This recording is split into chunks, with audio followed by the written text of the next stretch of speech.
Assalamualaikum. Apa kabar hari ini? Kita akan mempelajari mengenai prinsip Islam dalam etika bisnis dan etika bisnis dalam perusahaan dan lingkungan.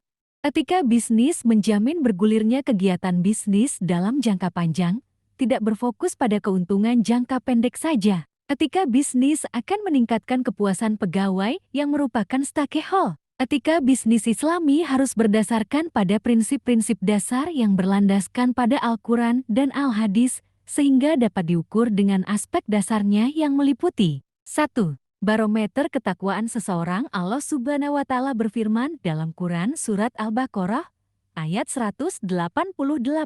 Dan janganlah kalian memakan harta sebagian yang lain dengan cara yang batil. Dan janganlah pula kalian membawa urusan harta itu kepada hakim, agar kamu dapat memakan sebagian dari harta manusia dengan cara yang dosa, sedangkan kamu mengetahui. 2. Mendatangkan keberkahan. Allah Subhanahu wa Ta'ala berfirman dalam Quran Surat Al-A'raf, ayat 96.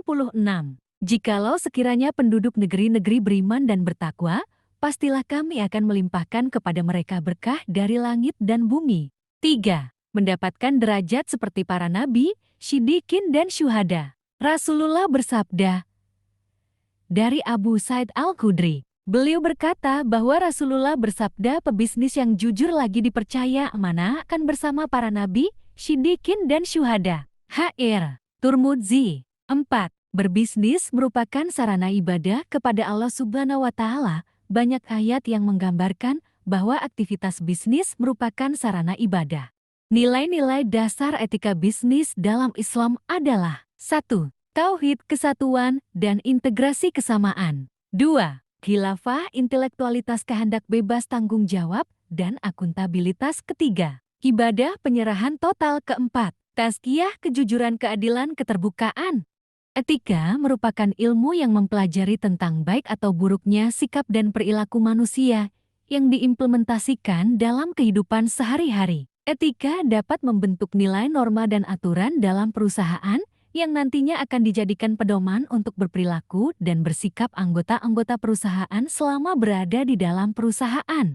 Etika dalam lingkungan perusahaan ada dua, yaitu lingkungan internal dan lingkungan eksternal. Yang termasuk dalam lingkungan internal adalah para pemegang saham, direktur, manajer, karyawan, dan seluruh departemen yang bertanggung jawab langsung terhadap perusahaan. Etika lingkungan internal perusahaan mencangkup aturan-aturan dan pedoman berperilaku yang harus dipatuhi dan dilaksanakan oleh anggota internal perusahaan.